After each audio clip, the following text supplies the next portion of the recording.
Me había olvidado poner a grabar.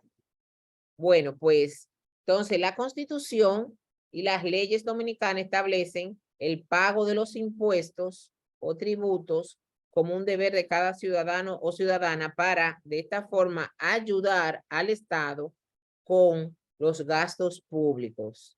Entonces, ¿cómo vamos nosotros a contribuir? Dependiendo de nuestra riqueza o nuestra capacidad económica. Los tipos de personas para el pago de los impuestos que está contenido en el Código Tributario, que es nuestro libro de texto, lo divide a los contribuyentes en dos tipos de personas: personas físicas o naturales y personas jurídicas o morales. O sea, hay dos formas de llamar a una persona física y persona natural o persona natural. Y a las personas jurídicas le decimos también personas jurídicas o personas morales, que esas son las sociedades comerciales. Las personas físicas, según el Código Tributario, son aquellos contribuyentes del impuesto que su actividad económica la desarrollan a través de una profesión independiente o un oficio independiente, y que su forma de nosotros identificarlo es a través de su cédula. O sea, el famoso RNC, que es un registro nacional de contribuyentes que tiene la DGII, nosotros estamos inscritos como una persona física.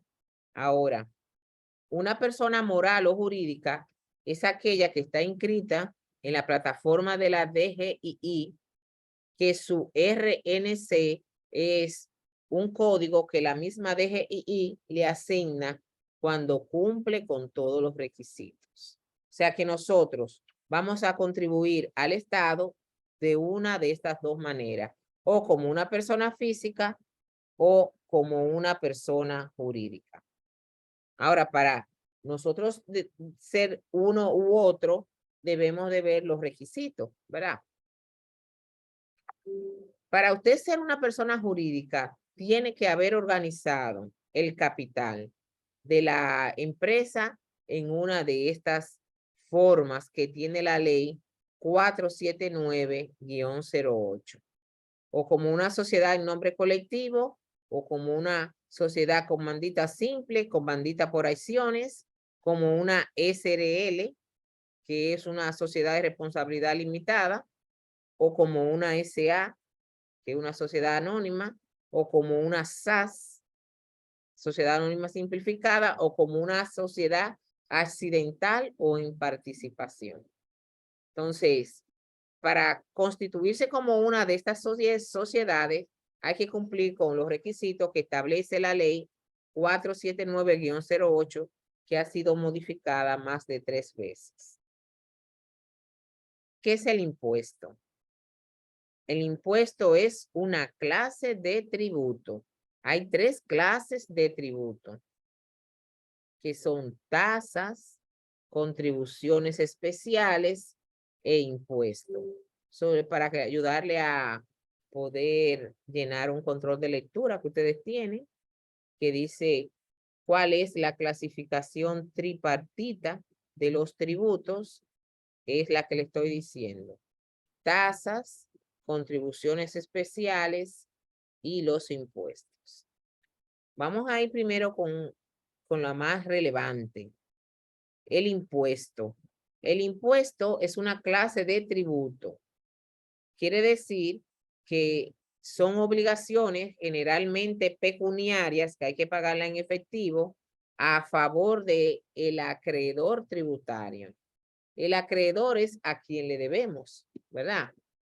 Entonces, el acreedor tributario es el Estado.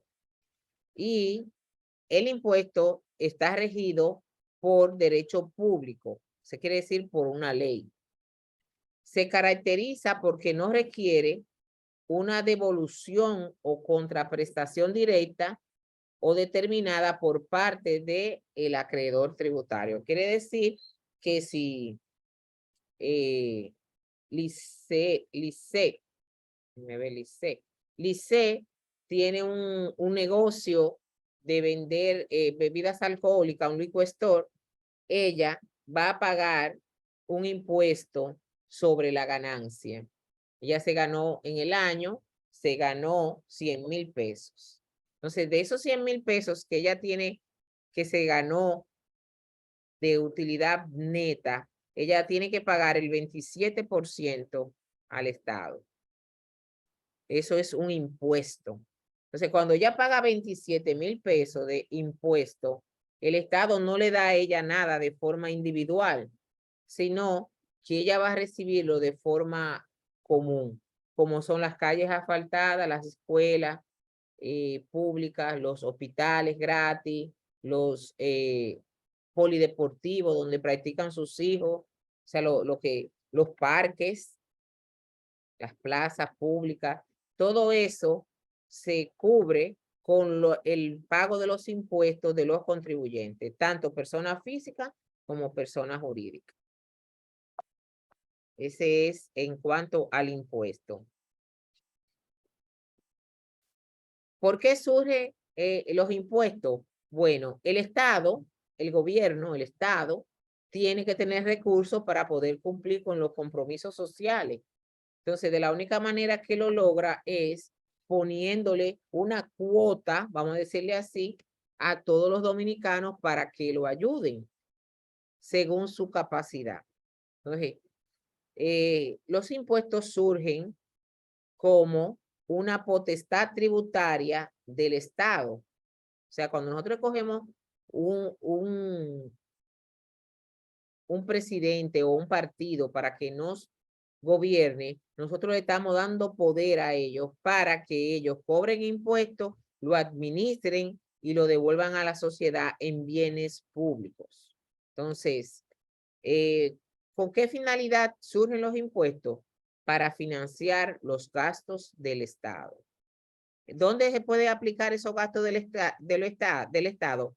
En recreación, en deporte, en acueductos, en bibliotecas, en carreteras asfaltadas, en el iluminado de las calles, los bomberos, la policía, los hospitales, etcétera, etcétera, etcétera. ¿Qué dice el principio rector de los impuestos? Bueno, que debe pagar más el que más tiene. O sea, que debemos de pagar los impuestos según la capacidad contributiva que tengamos cada uno. Por ejemplo, vamos a suponer que Rosagna tiene, fruto de su negocio, tiene una finca, tiene 2 casas y tiene 4 carros, más que tiene ganancia de su negocio. Entonces, ella va a aportar en base a todo eso que ella tiene diferentes tipos de impuestos. Por ejemplo, si ella es persona física, ella va a pagar un impuesto a la propiedad inmobiliaria sobre las casas que tiene y sobre las propiedades. Va a pagar un 1%. Ahora, también va a pagar el 27% de lo que se gane en su negocio. ¿Verdad? O sea que mientras que Erika, ella trabaja y lo que gana son 45,000 pesos mensuales.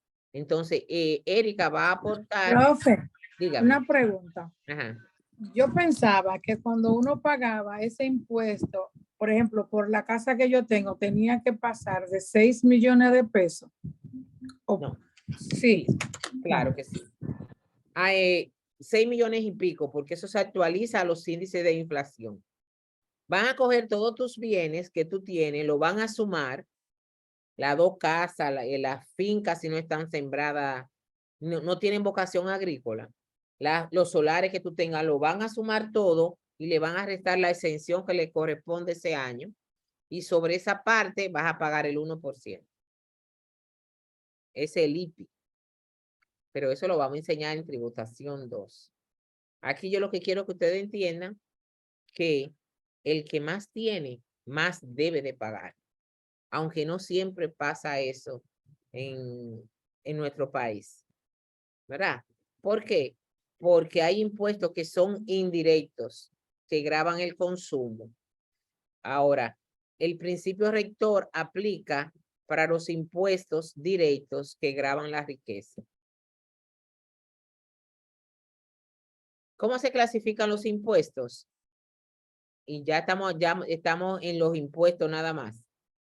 En dos, impuestos internos que se dan dentro del territorio nacional y impuestos externos que se generan por el comercio exterior y lo administra la DGA y los internos lo administra la DGII.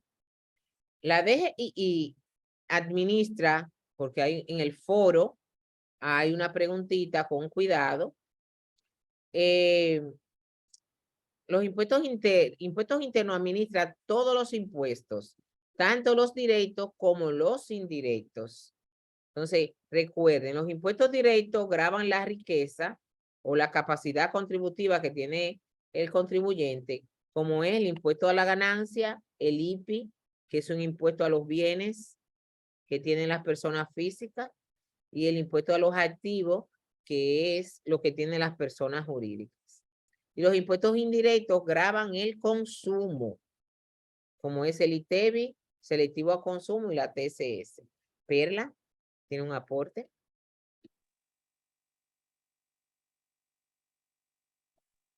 Que veo que tiene la manito levantada, Perla.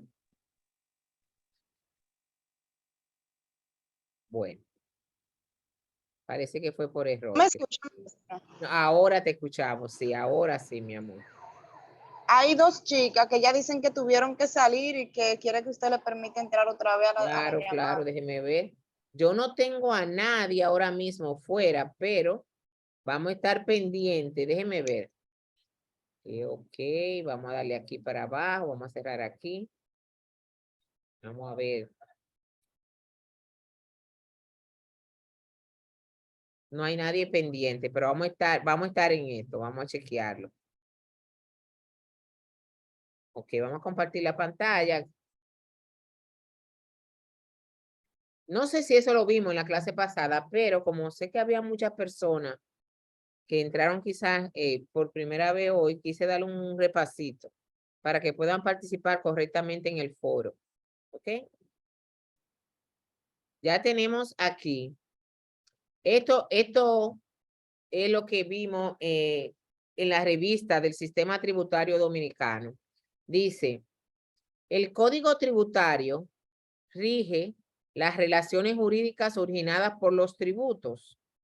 Bajo este contexto, la legislación dominicana recoge una clasificación tripartita clásica de los tributos, que son impuestos, que ya lo vimos anteriormente, contribuciones y las tasas.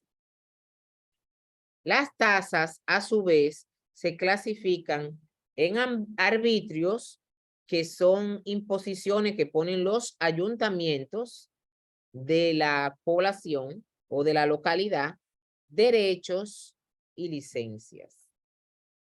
Ahí está, para que ustedes puedan participar en el foro. Dijimos que los impuestos es un tributo que debemos de cumplir, que no origina una devolución directa a favor de quien lo paga por parte del Estado. Recuerden lo que pasó con Irosana, ¿verdad? Que pagó un 27% de su licorería, ¿verdad? Pero cuando ya pagó esos 27,000 pesos, el Estado nada más le dijo muchas gracias, ¿verdad? El pago ha sido realizado. Esos 27,000 pesos van a ir a Hacienda y Hacienda va a aplicarlo en los gastos públicos. Eso es lo que pasa con los impuestos. Usted lo paga y no le dan nada de forma individual.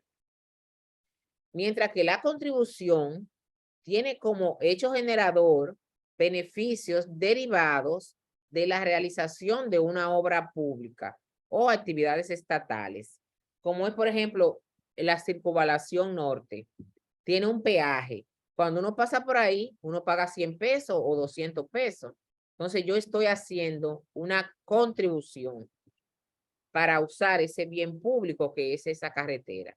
El Estado, con esos 100 pesos, lo que debe de hacer es mantener esa carretera en óptimas condiciones. Cuando usted va a sacar un acta de nacimiento o una cédula y le cobran 200, 100 pesos, 300 pesos, usted lo que está pagando es una contribución, no es un impuesto, ni es una tasa. Usted se está beneficiando de una obra pública que es esa oficina. Entonces usted está pagando ahí una contribución. Y la tasa es aquella que usted paga y usted recibe un beneficio de forma individualizado, como es ir a pasaporte, pagar los impuestos, las tasas correspondientes y usted tener un documento en el cual usted puede viajar.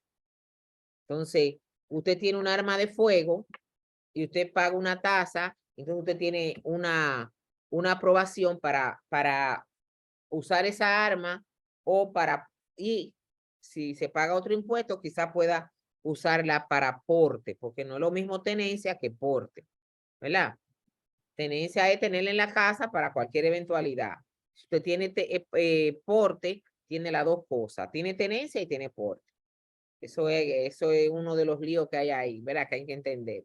Entonces, la tasa tiene como hecho generador la prestación efectiva por el Estado de un servicio público, pero individualizado en el contribuyente. Si usted quiere circular en su vehículo, tiene que pagar dos tasas, la de la placa y la de el marbete.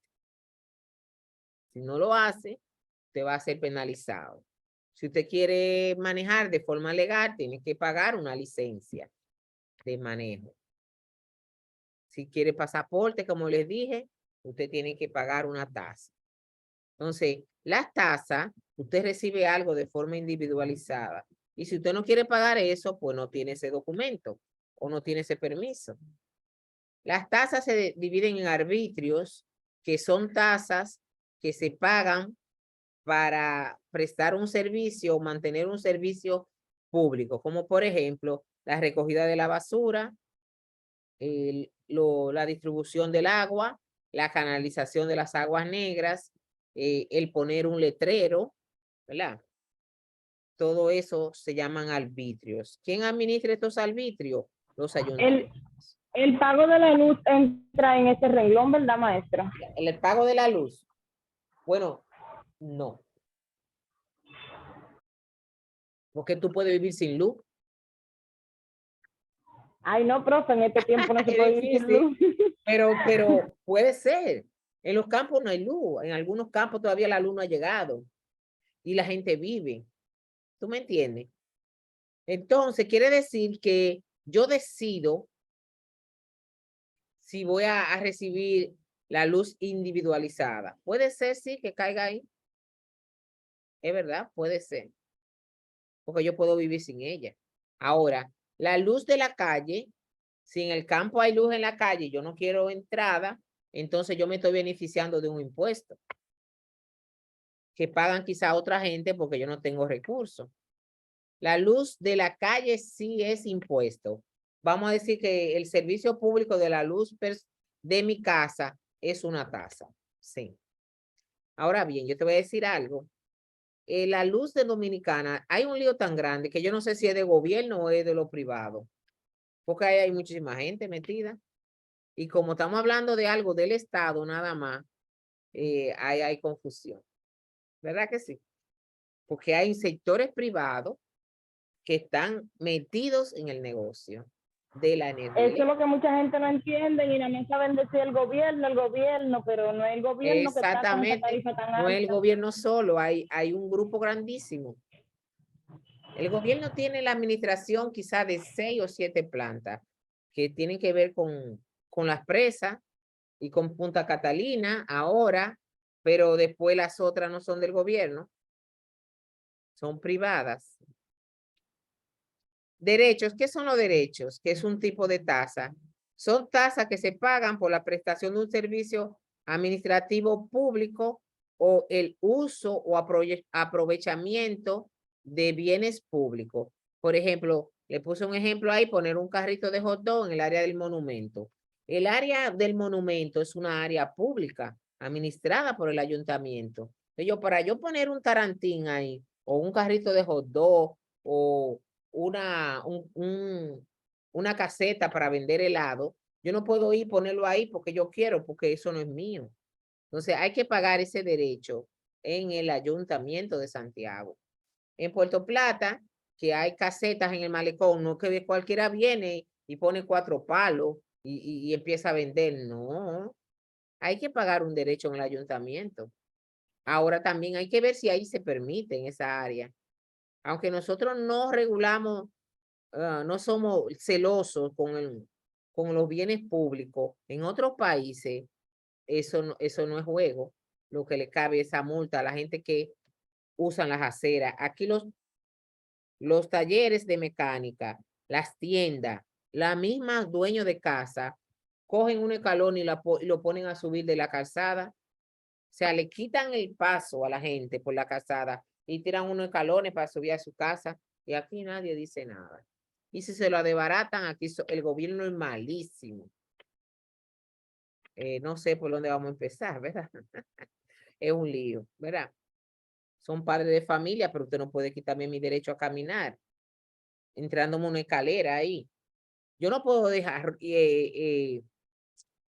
Perla no puede dejar, por ejemplo, que Santa Ramona coja su callejón de entrar a su casa, a su patio, y ahí le ponga un cuarto para vender naranja o para poner un centro de uñas.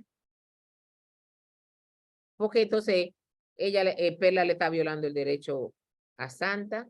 Entonces, asimismo, hay que ser celoso con los espacios públicos.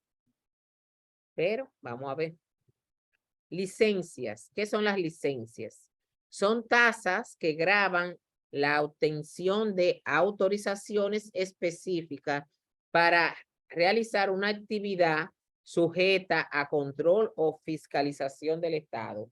Las licencias de conducir, las licencias de armas, las licencias para nosotros usar un terreno del Estado, ¿verdad? Todo eso cae aquí. Entonces tenemos 3 tipos de tributos: tasas, contribuciones e impuestos. En esta asignatura nos concentramos en los impuestos. ¿Cuáles son las características del tributo? Son obligados por la Constitución y por las leyes. Yo no puedo extraerme del pago. Es decir, yo no sabía de eso. Bueno, si usted no sabía, ahora lo sabe y pague. ¿Ok? Porque el Estado, mírenlo ahí en el 4, coactividad, quiere decir que si usted no paga esto que es obligado, el Estado va a hacer cosas para cobrarse. Lo que el Estado quiere de mí es moneda.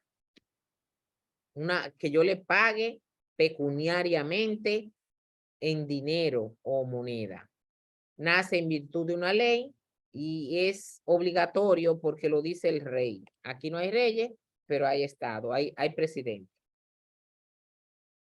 La organización tributaria del país, para que puedan participar, arriba está Hacienda, mírenlo ahí. La legislación tributaria está arriba, el código, las leyes y las normas. ¿Quién administra el código, las leyes y las normas tributarias? El Ministerio de Hacienda. Vamos a ponerlo un poquito más grande. Mírenlo ahí, el Ministerio de Hacienda. ¿Y a quién domina o regula el Ministerio de Hacienda? A la DGI, que administra los impuestos internos, a la DGEA, que administra los impuestos externos, y a la TSS. Mírenlo ahí. Ahí está la organización tributaria de la República Dominicana. ¿Tienen alguna pregunta?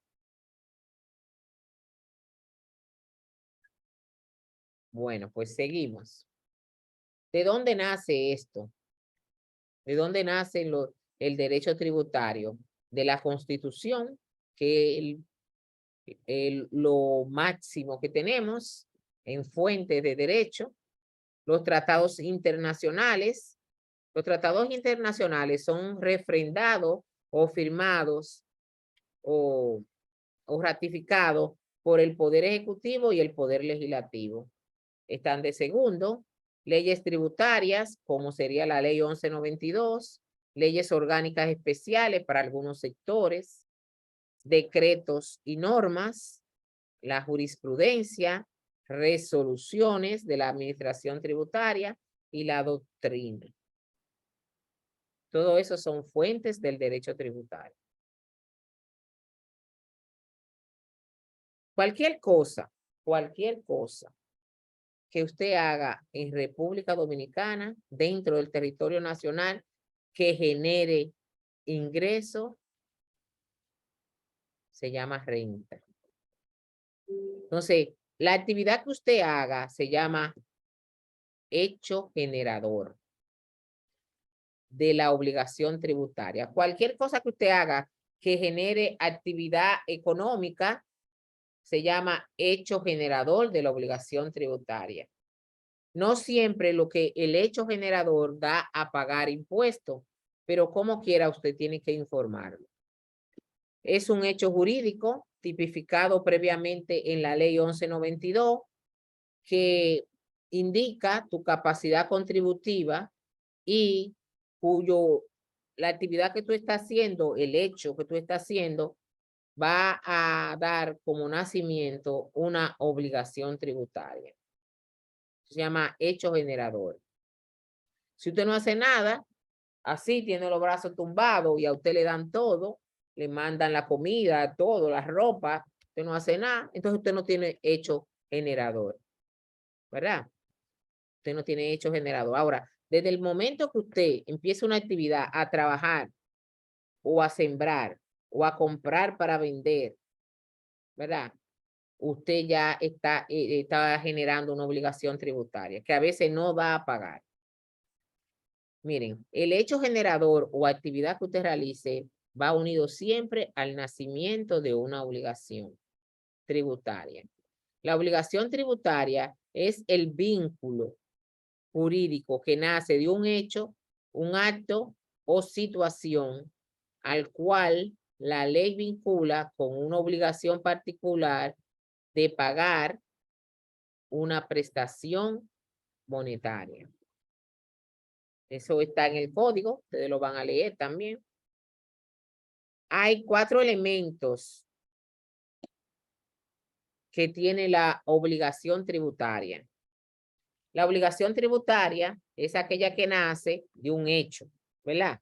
Que usted haga, pintar casa, vender carro, vender habichuela con dulce, tener un restaurante, dar servicio de contabilidad, dar servicio de peluquería. Eso es un hecho. Entonces, ese hecho nace la obligación tributaria. Hay 4 entes o 4 puntos que tomar en cuenta cuando hablamos de la obligación tributaria. Los sujetos somos nosotros, los que vivimos dentro del territorio nacional, que nos podemos organizar como un sujeto activo o como un sujeto pasivo. El sujeto activo es el Estado, el que impone la normativa. El sujeto pasivo somos nosotros, los contribuyentes, que podemos ser de 2 tipos, persona física o persona jurídica. Hecho grabado es la actividad que usted haga, cualquier actividad que genere renta. La base gravable es al monto que le vamos a aplicar la tasa de impuesto o tarifa. Y la tarifa es el porcentaje o por ciento que debemos de pagar por el hecho. Esos son los 4 elementos de la obligación tributaria. Todo eso está en el título 1 del Código Tributario de forma separada. Sujeto activo y sujeto pasivo. El sujeto activo es aquel que yo le dije que es el Estado, es el que impone los impuestos o tributos. Y el sujeto pasivo es el contribuyente, el que debe de pagarlo. Y el sujeto pasivo, como les dije, puede ser de 2 tipos, persona física o persona jurídica. El contribuyente, lo más sufrido somos nosotros, ¿verdad? El que tiene que pagar somos nosotros. Está en el artículo 5 del Código Tributario. SCT quiere decir Código Tributario, no de trabajo. Perdón. Es aquel respecto del cual se verifica el hecho generador de la obligación tributaria. El contribuyente es aquella persona física o jurídica con derechos y obligaciones frente al ente público, que es el Estado, derivado de los tributos. Es quien está obligado a soportar patrimonialmente el pago de los tributos. Los tributos que son de 3 tipos: impuestos, tasas y contribuciones especiales, con el fin de financiar al Estado. Aquí sí está bien definido todo en esa parte.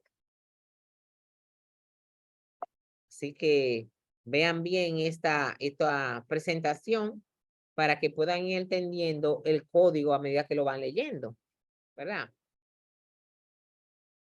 ¿Qué es lo que es un responsable? Bueno, responsable de la obligación tributaria es aquel que, sin tener que ser el contribuyente, debe de retener el pago y pagarlo en nombre del contribuyente. Como es, por ejemplo, Brugal y compañía, es responsable de retener el impuesto sobre la renta de los empleados que tiene, que paguen, retenérselo y pagarlo en nombre de ellos al Estado. Ese es el responsable.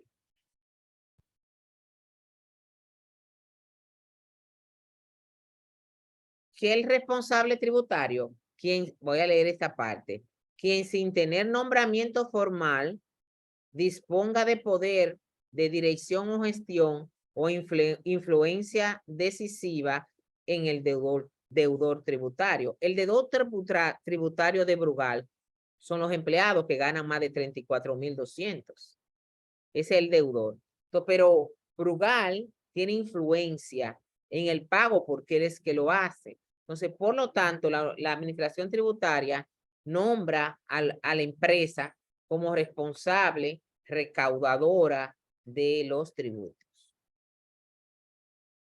Eso es lo que quiere decir todo eso ahí. Ustedes lo leen. Los elementos de la obligación tributaria ya lo vimos, ¿verdad? Sujeto activo, sujeto pasivo, el objeto o el hecho generador y el presupuesto de hecho, que es a quien se le imponen.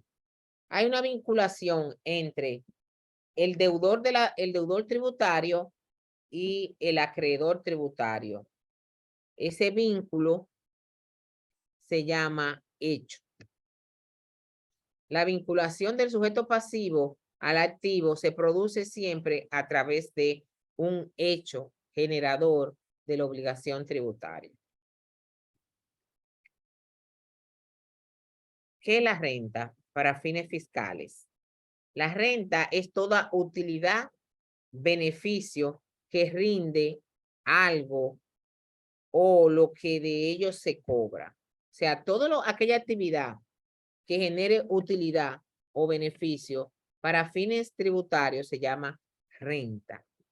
Esa es la definición de renta. El impuesto sobre la renta, que está contenido en el título 2 del Código Tributario, era en el pasado el impuesto que más recaudaba fondos para el Estado. Luego de un tiempo para acá, vamos a decir, luego de más o menos más de 10 años, el ITEVIS, que está en el título 3 del Código Tributario, pasó a ser mayor recaudador del impuesto sobre la renta. Porque el ITEVIS grava el consumo, mientras que el impuesto sobre la renta grava la riqueza. Entonces, ya mucha gente dejó de tener tanta riqueza con el problema de la inflación, de los problemas económicos y eso. Pero sí tiene que seguir consumiendo ropa, consumiendo algunas comidas, consumiendo sábanas, toallas, todo ese tipo de cosas, camas para dormir, comedores, ollas, todo eso está grabado con un ITEVIS. ¿Sí? Tenemos a Perla. Maestra, en eso influye también que el ITEVI se consume a diario, el impuesto sobre la renta es mensual. Sí, el impuesto sobre la renta se declara anual, aunque pagamos anticipos mensuales, pero su declaración es anual. Pero si la DGI se dedicara a tratar de que los negocios informales entren a la formalidad, este impuesto fuera mayor recaudador. Lo que pasa es que no hay recursos, no hay disposición de todos esos negocios informales entrarlo a pagar lo que deben de pagar. Tienen que pagar, señores. Porque no es que la República Dominicana cobra mucho. No. Lo que pasa es que en otros países cobran más y se ve más el desarrollo. Ahora, en otros países, quienes administran la cosa pública tienen que rendir cuenta, que es algo que no quieren los políticos en República Dominicana. No quieren rendir cuenta. Se ponen bravos cuando lo auditan. Cuando la Cámara de Cuentas va a auditar una empresa del Estado que genera recursos o administra recursos, se ponen bravos. Ah, usted está dudando de mí. Yo soy más serio que usted. Yo soy esto, yo soy fulano. No es así que dicen. Entonces se ponen bravos. Pero si usted está administrando bienes públicos, a usted hay que auditarlo, porque el dinero que el Estado está administrando no es del Estado, es tuyo, que eres contribuyente.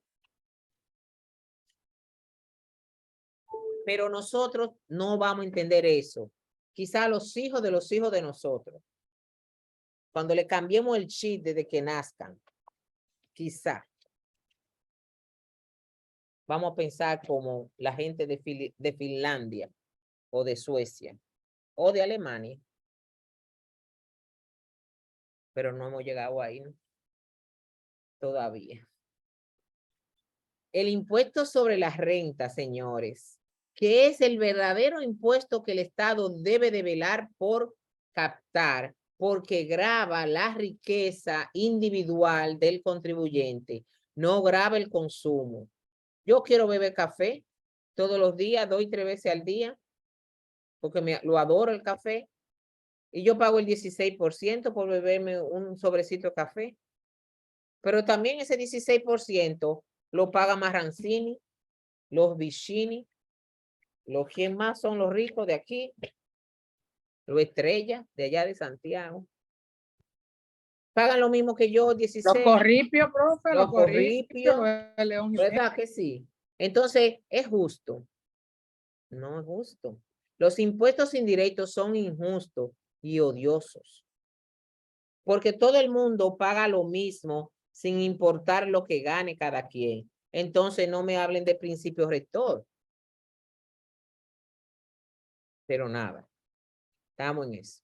Yo siempre me canto y me lloro, ¿verdad? Pero yo lo que quiero es que ustedes, los que están aquí en esta conversación, empiecen a tener un pensamiento crítico, que no se dejen llevar de la marea, de las redes, que habla muchísimo disparate en ocasiones, que usted tenga un pensamiento crítico de que todo lo que hay aquí en la República Dominicana no lo hizo un presidente del caray, lo hicimos nosotros mismos con los impuestos, directos e indirectos. Tenemos que hacer eso. Cuando nosotros empecemos a pensar así, quizá cuando votemos de forma diferente.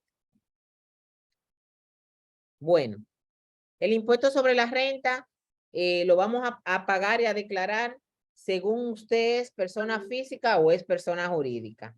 Las personas físicas pagan una tasa progresiva de un 15 a un 25, dependiendo cuánto se ganaron en el año. Mientras que las personas jurídicas pagan un único 27% sobre la renta o la utilidad que tuvieron en ese año. Eso lo vamos a dar bien detalladito, ¿eh? Ese impuesto se da en tributación 2.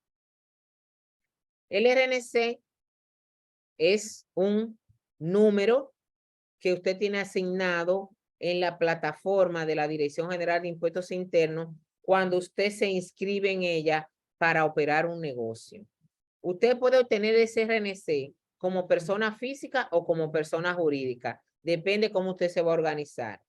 Es obligado tener un RNC, lo dice la ley. O sea, si a usted lo encuentran haciendo negocios y usted no tiene RNC, usted puede ser sancionado y multado porque usted está incumpliendo con la ley. Entonces, el RNC es un registro nacional de contribuyentes que está en la plataforma de la DGII. Con ese RNC, usted tiene que identificar todo lo que usted hace en el negocio que usted está operando. Ahora, las personas físicas, su RNC es su cédula, mientras que las personas jurídicas, como les dije, el RNC nos los da la DGII cuando cumplimos con todos los requisitos que dice la ley. En el artículo 50 del Código Tributario estipula que es un deber formal inscribirse en la plataforma de la DGII y obtener un RNC. Usted no puede decir, no, yo no voy a sacar eso, está bien. Usted va a operar de forma informal con el riesgo de que sea penalizado o denunciado. Este Registro Nacional de Contribuyentes es administrado por la Administración Tributaria, la Dirección General de Impuestos Internos, y es un código que te dan que te va a usar en todas tus actividades y va a servir de control para darle seguimiento a que tú estás cumpliendo con los deberes y derechos que te corresponden como contribuyente. ¿Por qué es obligado tener el RNC? Porque lo dice la ley. ¿Verdad? La ley lo dice en el artículo 50. Pero para los que todavía dudan, es obligado porque para operar un negocio o ejercer de forma liberal una profesión u un oficio, usted necesita tener una identificación. Para obtener y emitir comprobantes fiscales, si no tengo RNC, no me van a dar ese permiso. Para declarar y pagar mis impuestos correspondientes, también tengo que tenerlo. Para yo obtener una clave de acceso, un PIN, a través de la oficina virtual, también debe ser con un RNC. Y para realizar cualquier actividad de forma formalmente en territorio nacional, debe obtener ese RNC. Erika tiene una pregunta. Sí, maestra, si un ejemplo, mi empresa la registro como jurídica y Persona tengo, jurídica. sí, como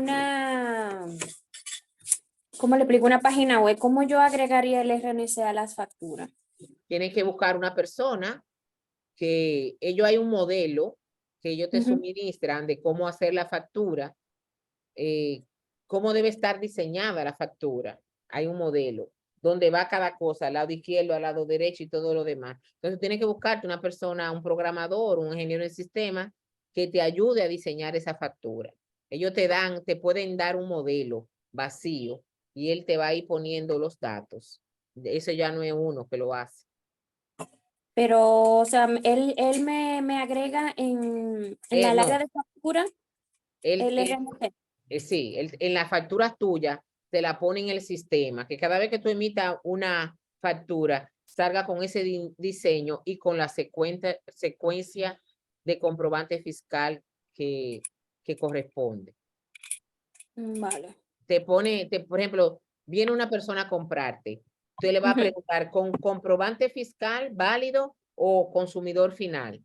Entonces tú vas a tener que escoger en tu facturación qué tipo de contribuyente es ese, ¿verdad? Entonces ya, como tú tienes una secuencia numérica aprobada, el sistema te va a generar, según tú le marques, porque tú tienes que decirle comprobante fiscal válido para crédito fiscal o factura de consumo. Entonces, por eso tienes que buscarte un ingeniero en sistema o un programador para que te ayude en eso. Vale, pero entonces si una persona entra directamente a comprar por mi página web, ahí no va a haber cómo yo identificarle a ellos si No, si lo ahí quieren no, así. todavía. Las ventas las ventas a través del internet, Ujú, o sea, en un espacio virtual, porque cuando nosotros vendemos por internet, nuestro inventario es virtual, aunque tú lo tengas en tu casa. claro, Entonces, todavía eso no está regulado. pero en la factura que se le va a dar al cliente, ¿puede estar el RNC del Sí, puede negocio? estar el RNC, puede estar. Claro que Vale, sí. eso es lo que Pero eso tiene que quería más ponértelo tu saber. ingeniero. Ujú. Pero todavía las ventas por internet están un poco fuera de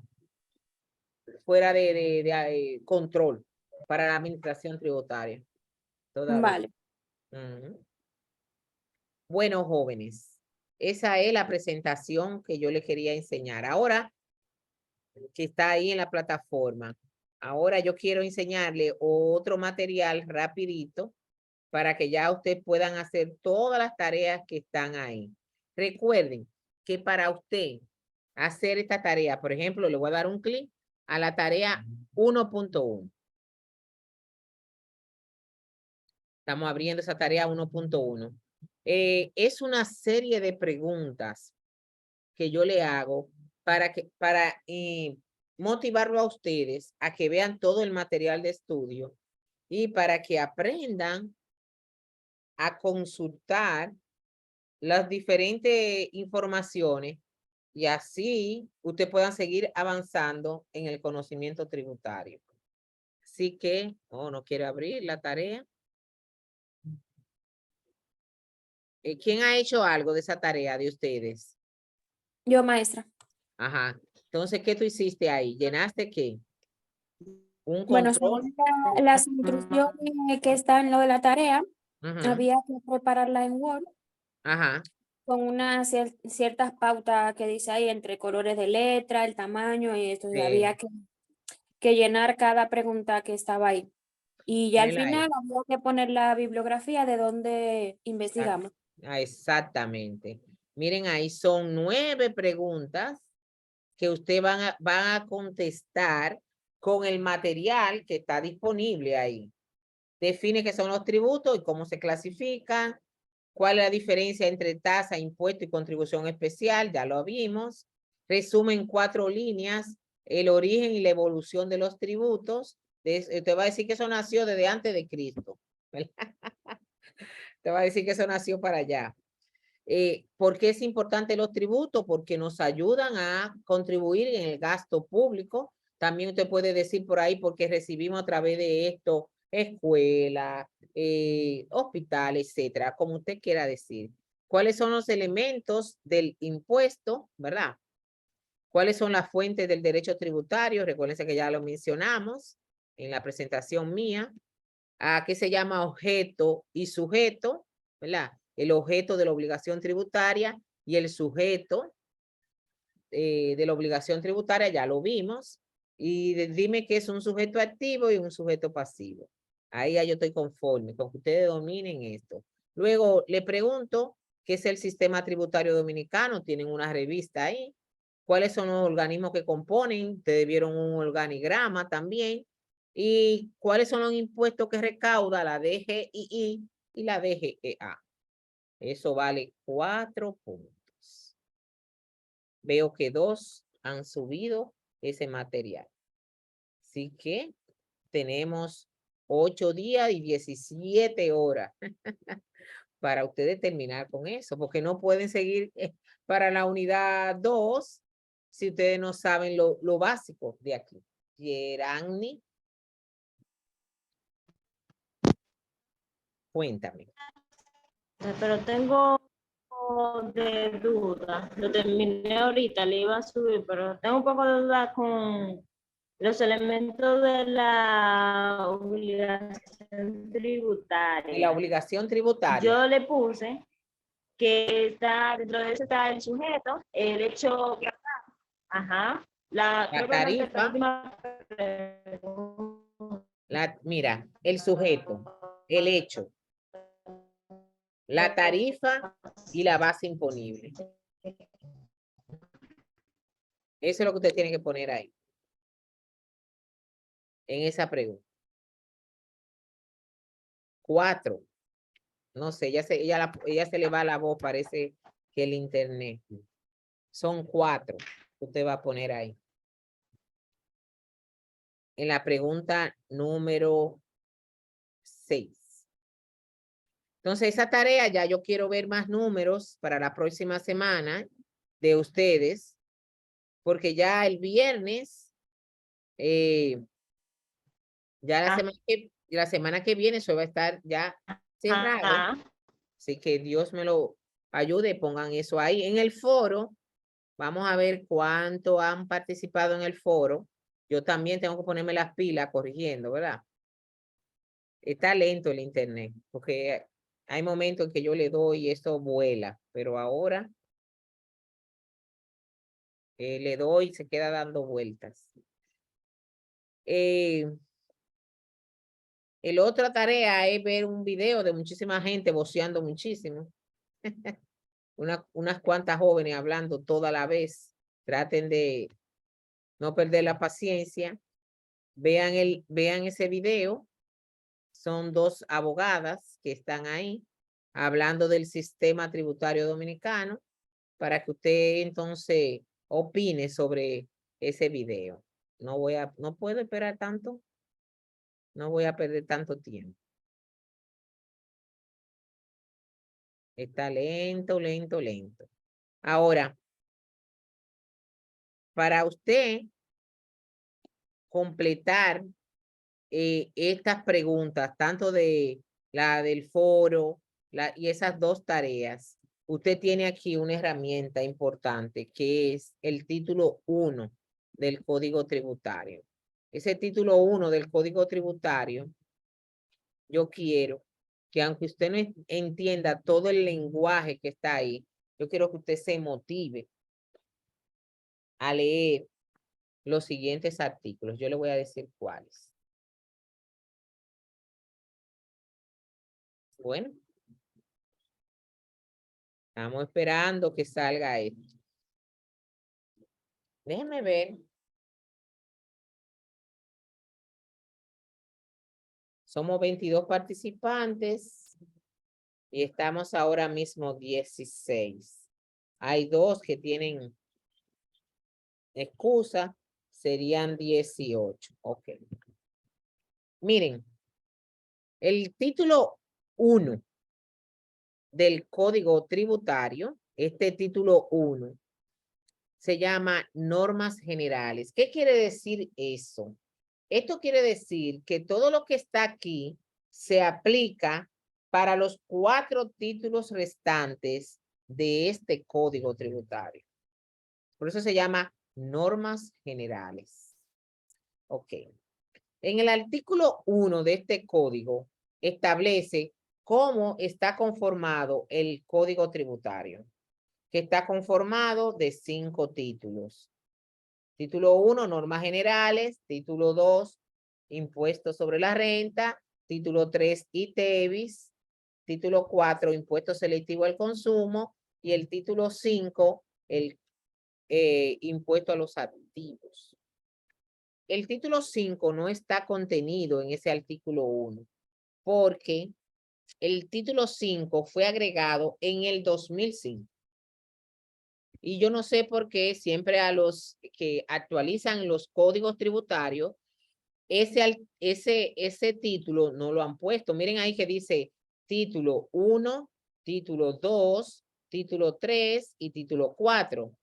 Y no me hablan del 5. Pero si usted coge un código tributario, va a ver que son 5 títulos. El título 5 se agregó en el 2005 y era transitorio. O era, vamos a decir transitorio, sí, por un problema económico que tuvimos en esos años. Y ese iba a desaparecer, supuestamente. Pero parece que no se ha arreglado los problemas económicos y todavía en el 2022 estamos bregando con el título 5 sobre los activos. En el artículo 2, yo no lo voy a leer, yo le estoy dando así una idea. Ustedes lo van a leer solito en su casa. En el artículo 2 habla de que no importa cómo tú hagas una factura, cómo tú tengas diseñado tu sistema, para fines fiscales, tu empresa se debe de adecuar a lo que dice la administración tributaria. O sea, no importa las formas jurídicas que tú tengas. Cuando tú vas a hacer tu declaración de impuestos, tú tienes que hacer ese ajuste y hacerlo como dice la ley. En otra palabra. El artículo 3, lo que te dice es que la ley se aplica para el porvenir, para el futuro. Si hoy en el 2022, hoy que estamos a 2 de septiembre, dice que el impuesto sobre que el ITEVI, no, que el impuesto sobre la renta va a ser, en vez de un 27, va a ser un 30% para el 2022. Y hay una persona que tiene 3 años sin declarar, yo no puedo aplicarle el 30 ni en el 2020 ni en el 2021.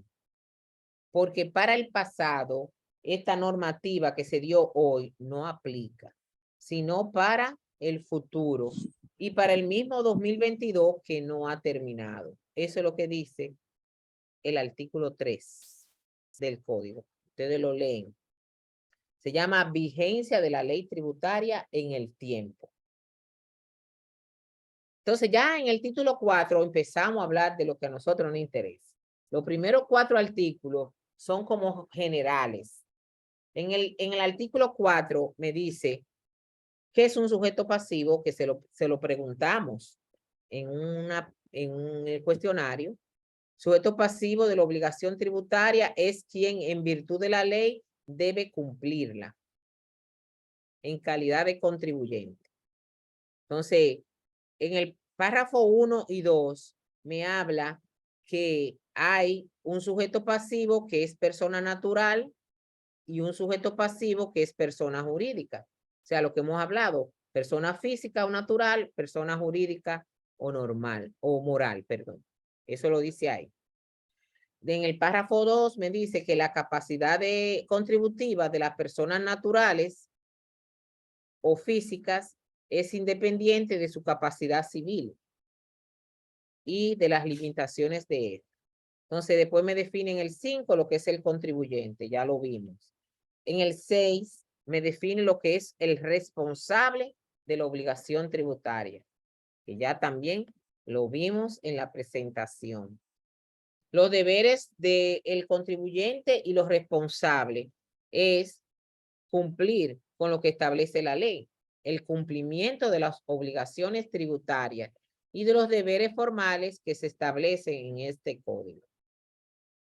¿Qué es un agente de retención o de percepción? Es aquel que es nombrado por la ley que debe de retener el impuesto y pagarlo en nombre del contribuyente. Ese es el agente de retención o de percepción de un impuesto. Ustedes lo leen, por favor, en el artículo 8, para que aprendan esa parte. Cuando yo les retengo los impuestos, yo soy agente de retención de alguien, yo estoy en el deber de darle una prueba de que yo le he retenido ese impuesto. Una prueba es una carta diciendo, bueno, yo le pagué a Yodali 40,000 pesos, pero como ella es persona física, yo le retuve el 10% de ese pago, que son 4,000 pesos.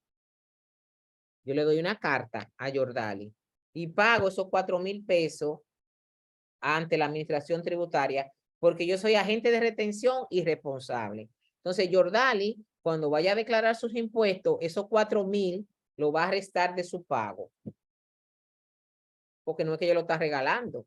No, no, no. Ella lo está adelantando, ¿verdad? Un adelanto del impuesto.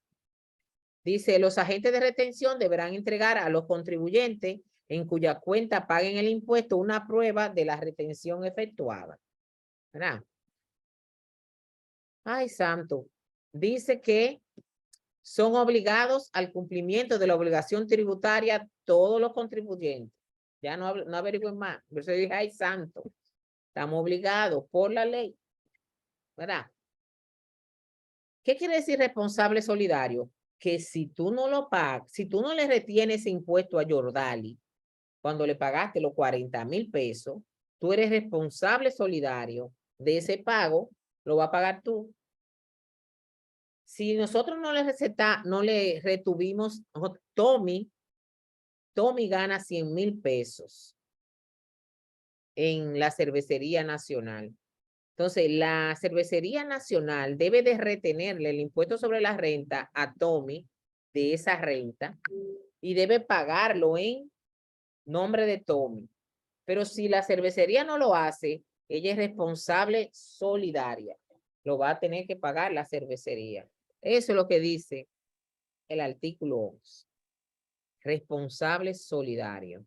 Cuando usted va a un banco, van dos amigas que después van a ser enemigas y yo le firmo a esa amiga para que coja un préstamo y ella no paga, el banco me va a cobrar a mí porque yo firmé solidariamente para eso.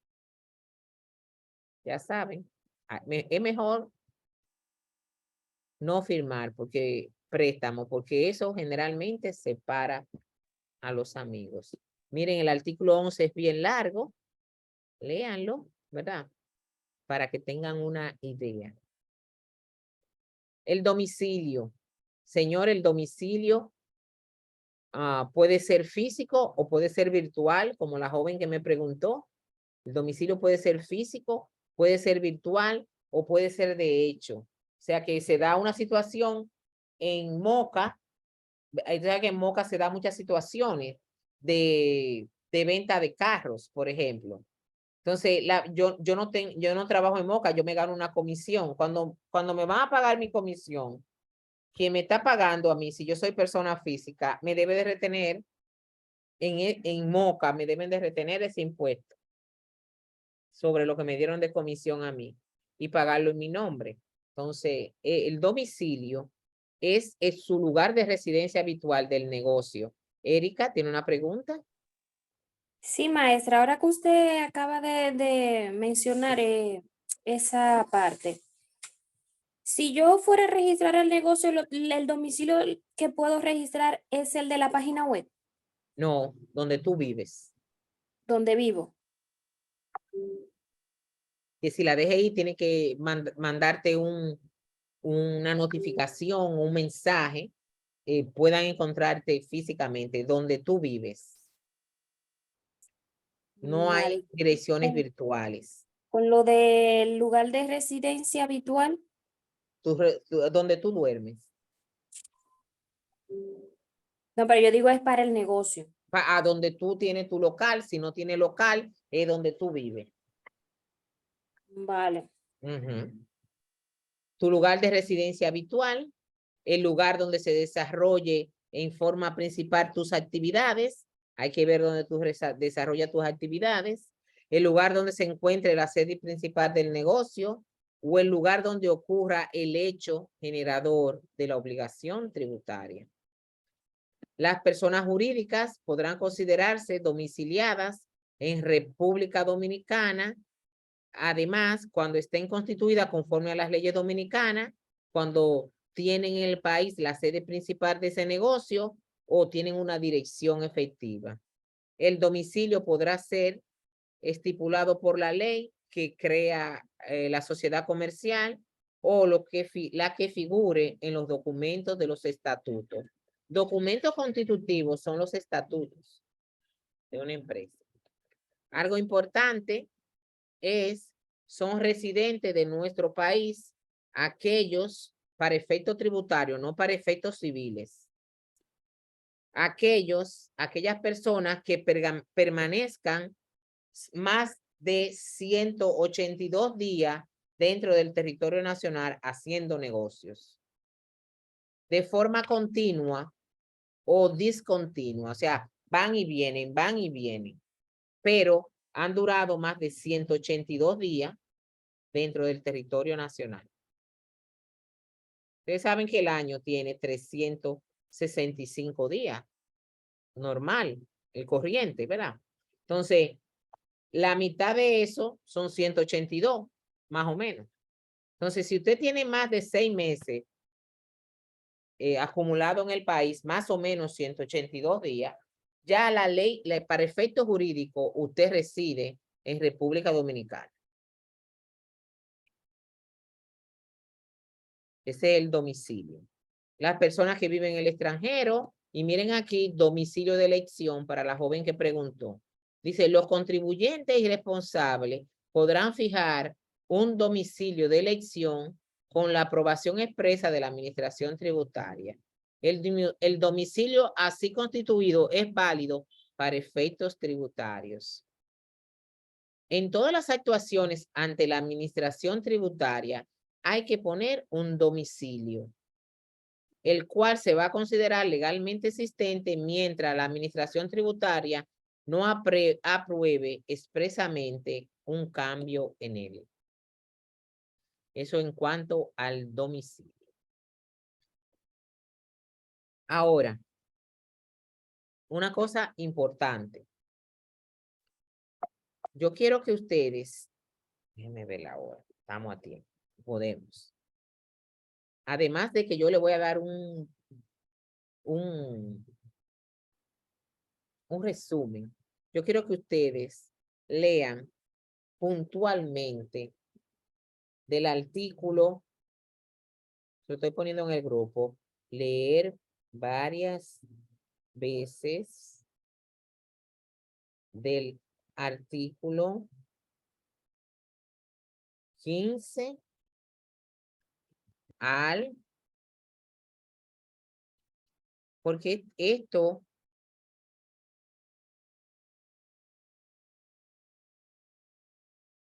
creo que el 25, sí. Al 25. Luego que ustedes lo lean esto, quiero que lean también separado, después que respiren, porque no están relacionados. Del 15 al 25 está relacionado con un tema. Luego, yo quiero que usted lea el artículo 26, 27, 251 y 252 del CT. Código Tributario, que tratan sobre otro tema. Me estoy tomando mi tiempo leyendo, dándole un resumen del código, porque recuerden que le dije que tiene un lenguaje legal. Yo no voy a hacer eso después que yo llegue al 50. Después que yo llegue al artículo 50, yo lo suelto a ustedes a que lean por cuenta propia, ¿verdad? Pero necesito que ustedes estén claros en esto. Miren, ¿qué quiere decir extinción? Terminación, finiquitar algo, ¿verdad? Entonces, los clientes que nosotros tenemos, lo que quieren es salir de la DGI. Vamos a arreglar esto, licenciada, ¿verdad? ¿Qué es lo que vamos a hacer para que no me estén llamando, ni me estén mandando cartas, ni me estén haciendo, me estén bloqueando facturas, ¿verdad? Entonces, la respuesta a cómo usted va a terminar una situación con un futuro cliente está del artículo 15 al 25. ¿Cómo usted extingue, termina, le pone fin a la obligación tributaria? Hay 4 formas. Pague lo que debe, ¿verdad? Pague. Esa es la forma natural de salir de una deuda. Pague. Otra forma de salir de esa deuda o obligación tributaria es compénsela. Compensación. Otra forma es declarar esa deuda como una confusión. Y la última es porque esa deuda ha prescrito. Entonces, hay 4 formas de terminar o extinguir la obligación tributaria, que son pago, compensación, confusión y aplicar la prescripción. El pago es la forma natural. El pago es el cumplimiento de la prestación del tributo debido y debe ser hecho por los sujetos pasivos, que somos nosotros los contribuyentes. Si Perla tiene una deuda con de su boutique, con la administración tributaria, pero ella está en Suiza, vive en Suiza y tiene un negocio aquí, ella esa deuda la puede pagar a través de un tercero, que sería Emmanuel. Ella Emmanuel es que le administra el negocio y entonces Emmanuel es un tercero ante la administración tributaria que va a cumplir con el pago. Dice, los terceros pueden efectuar pago de los sujetos pasivos con su conformidad expresa o tácita, subrogándose en los derechos del sujeto activo para reclamar el reembolso de lo pagado a títulos de tributos, intereses, recargos, sanciones, con las garantías legales, preferencias y privilegios sustanciales del crédito tributario que establece el artículo 28 del Código Tributario. O sea, Perla no está, pero Perla nombró a Emmanuel que le pague esa deuda. Pero si la DGI le dice, no, además de eso ya tiene que pagar esto y esto, Emmanuel no tiene por qué ser intimado por la DGI, porque él está haciendo un pago por tercero. Eso es lo que dice ahí. Entonces, en el artículo 28 dice lo que puede hacer la DGI y cuando tú no pagas.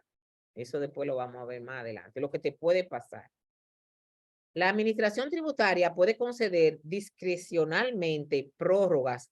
Prórrogas es como que te den facilidades de pago. Si te toca pagar el 30, yo te puedo dar una prórroga de 20 días para que pagues cuando tú le explicas, o un mes o 2 meses. Prorrogar es espacial en el futuro, vamos a decirle así. La administración tributaria podrá conceder discrecionalmente, o sea, si él quiere, prórrogas para los pagos de los tributos que no pueden ser más de un año. Cuando la administración tributaria, a su juicio, se hagan entienda las causas que impiden el cumplimiento normal de la obligación. Las prórrogas deben solicitarte antes de que venza el plazo del pago y la decisión denegatoria no admite recurso alguno. O sea, si me dijeron que no, yo no podía pelear a ningún lado, porque eso es discrecional de la administración tributaria. Ahora bien, vamos a suponer, a mí me toca pagar el 30 de septiembre 400,000 pesos del impuesto sobre la renta. Pero ¿qué pasa? Hoy, 2 de septiembre, hay un fuego en mi fábrica. Y se me queman todos los papeles, se me queman los equipos y todo lo demás. Y yo estoy enfocada en recuperar el negocio y todo esto. Entonces, yo lo que puedo hacer mañana, 3 de septiembre, es mandarle una carta a la Dirección General de Impuestos Internos solicitándole una prórroga para el pago de los 400,000 pesos. Lo estoy haciendo antes que venza.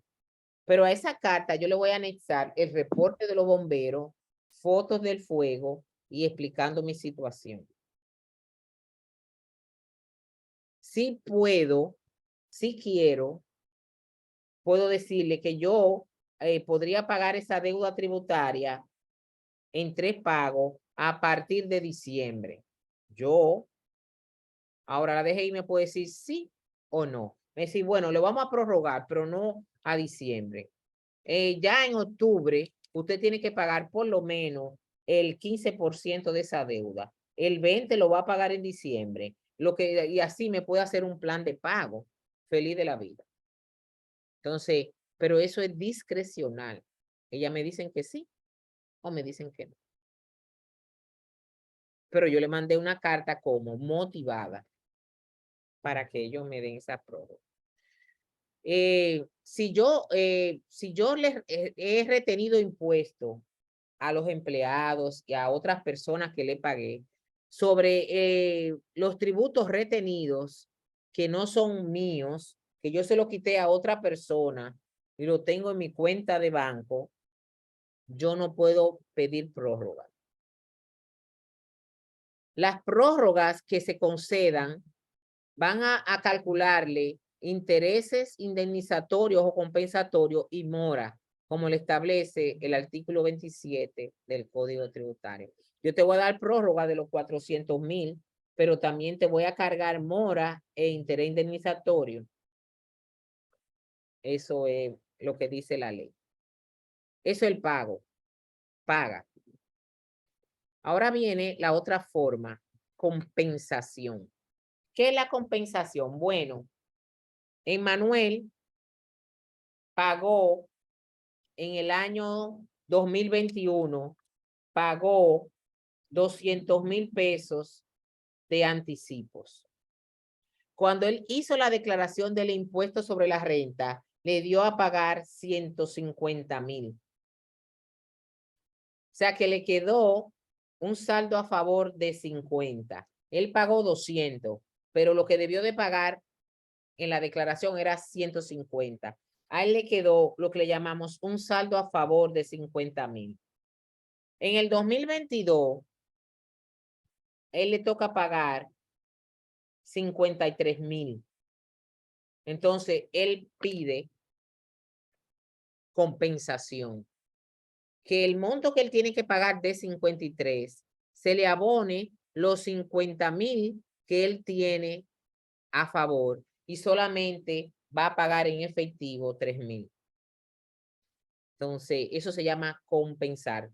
El Estado, el sujeto pasivo, tiene un crédito y el sujeto activo lo tiene como una deuda. Entonces, vamos a compensarlo. ¿Verdad que sí?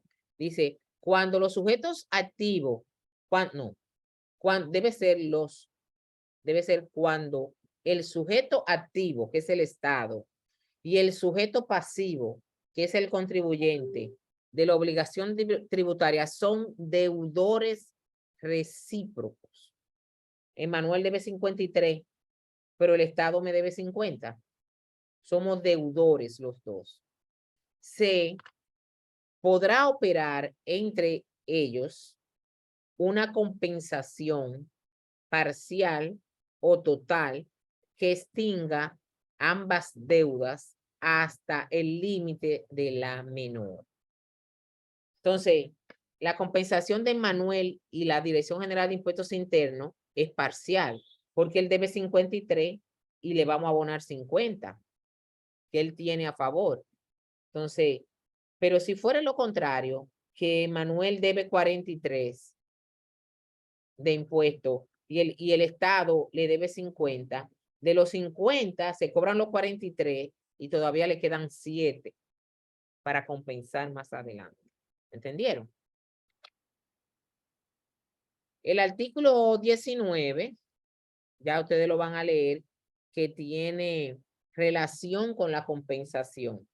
Ahí está cómo tiene uno el derecho a la compensación. A veces, antes había que escribirlo y pedirlo, ya uno lo hace de oficio. Ahí está. La confusión. ¿Qué es confusión? Bueno, existen situaciones que se dan que en que el Estado, el sujeto activo, queda como si fuera deudor mío, que soy la sujeta pasiva. El Estado nunca queda en una situación especial como deudor.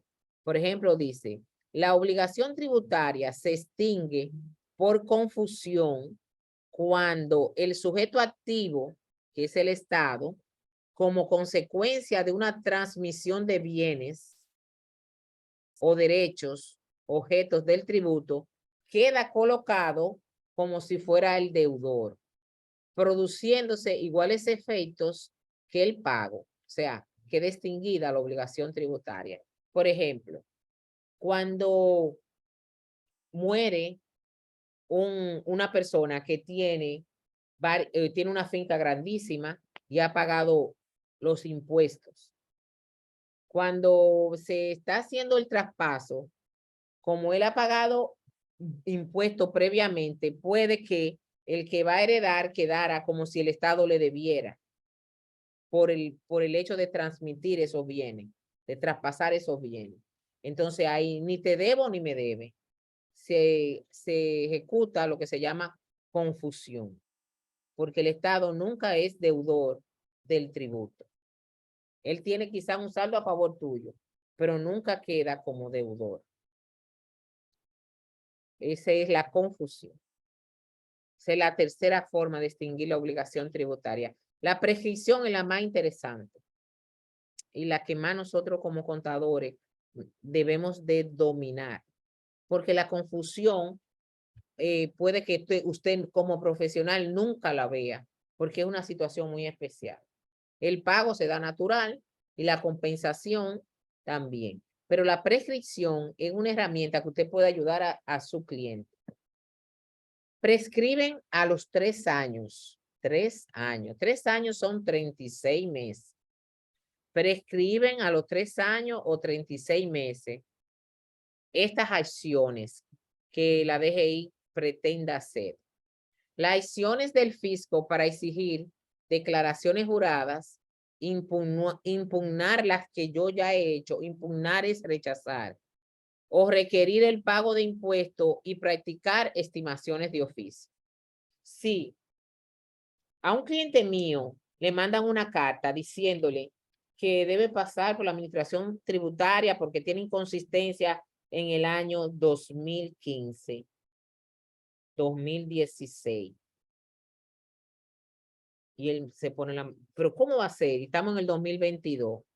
Lo único que yo tengo que hacer es mandar una carta invocando el artículo 21.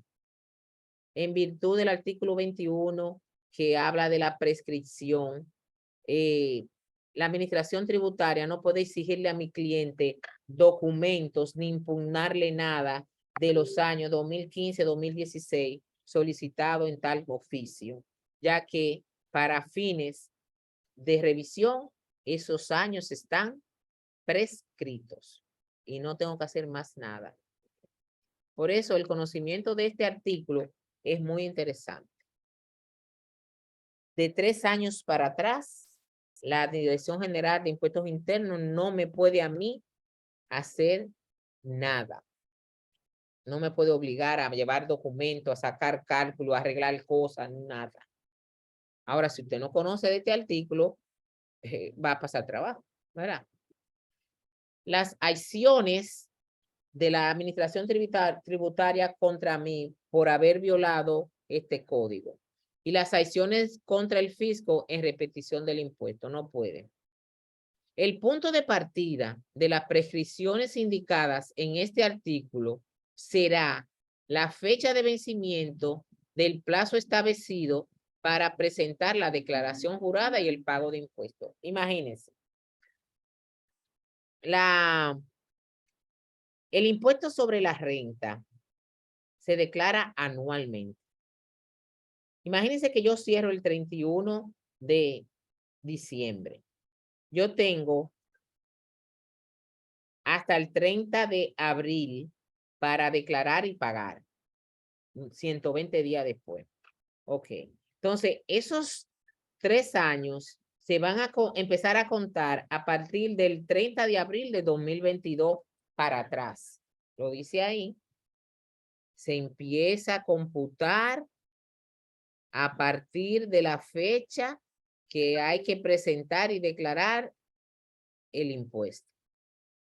Sin tener en cuenta la fecha del pago del impuesto o la presentación de la declaración jurada de los impuestos. O sea, por ejemplo, si a mí me van a revisar el tema del ITEVI del año 2017 y me mandan esa carta hoy, yo tengo que empezar a contar desde el 20 de septiembre, que es la fecha límite para pagar ese impuesto, empezó a contar 36 meses para atrás. En la fecha de partida. ¿Oyeron? Eso es lo que dice. Cuidado con, ay Dios mío, no sé quién tiene el micrófono abierto. Cuidado con los micrófonos. El plazo de prescripción ¿quién será? Señores, micrófono, por favor. Ayúdenme, que no lo veo.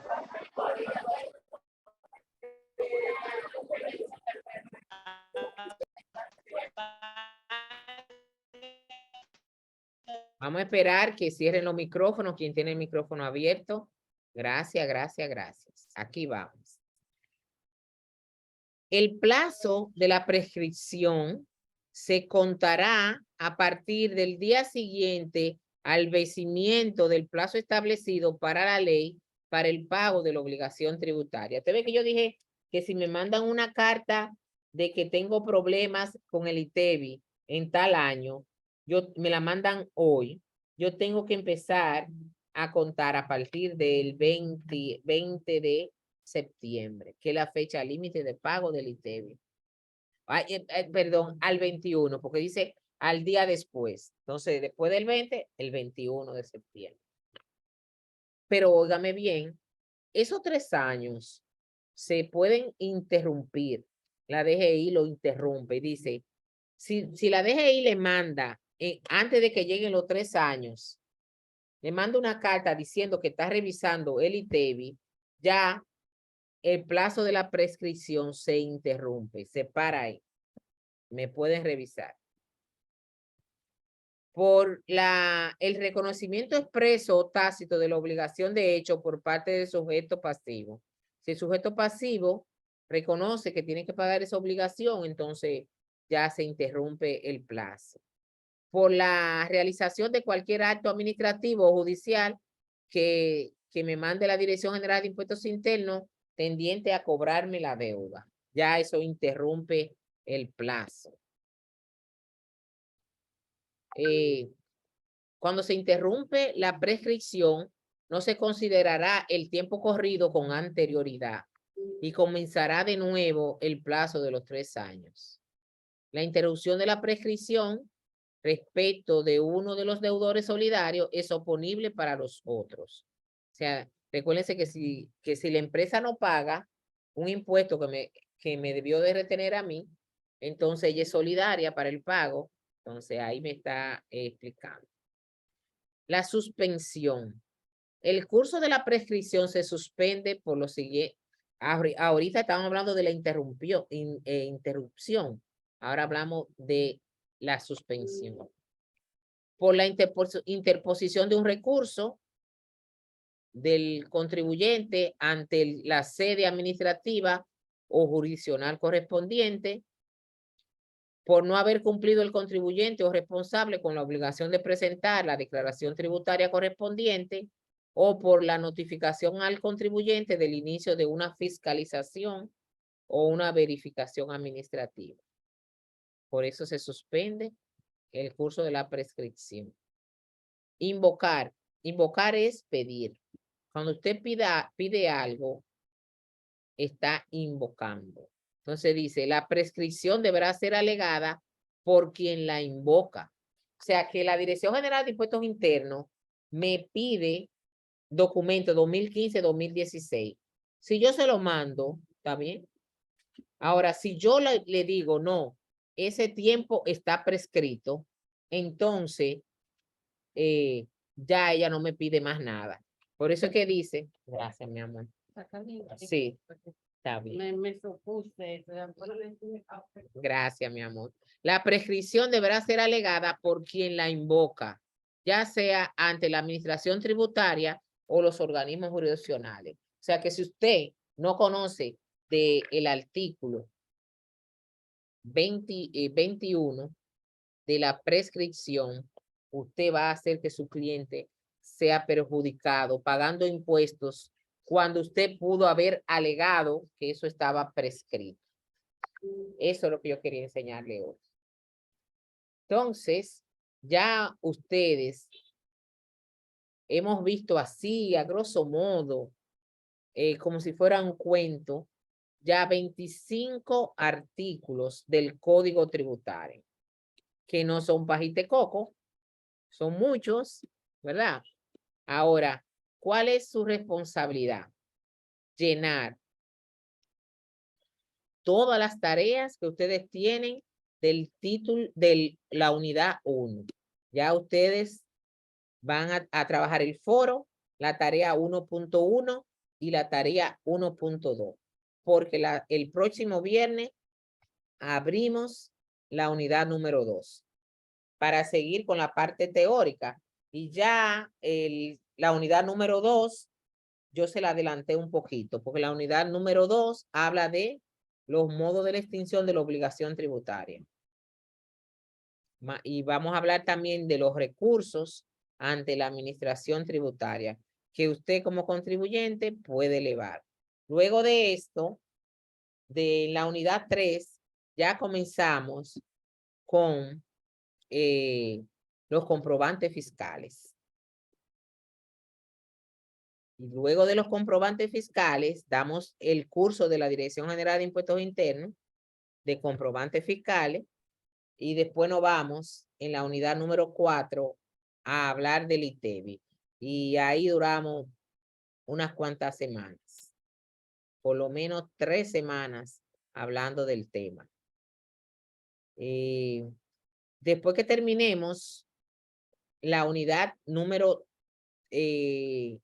2, tendremos un parcial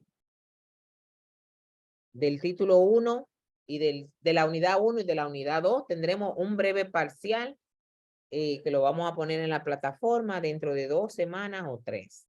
Así que vayan avanzando. Entonces, en la unidad número 2, ya yo se la voy a habilitar para que ya lo que van avanzando, lo que han subido ya parte de sus tareas, vayan leyendo los artículos correspondientes. Yo le puse ahí, lean el 15 al 25, del 26 al 27, el 251 y el 252. La clase que viene le enseño sobre la mora y el interés indemnizatorio. ¿Tienen alguna pregunta? ¿Alguna duda? ¿No? ¿Ustedes están calladitos? ¿O entienden todo? Por ahora al menos yo no tengo preguntas. Ajá, sí. Yo sé que recuerden que yo comprendo que la primera 3 unidades es mucha teoría. Pero no se desanimen, que para aprender la práctica hay que leer los conceptos. Así que Dios me los bendiga.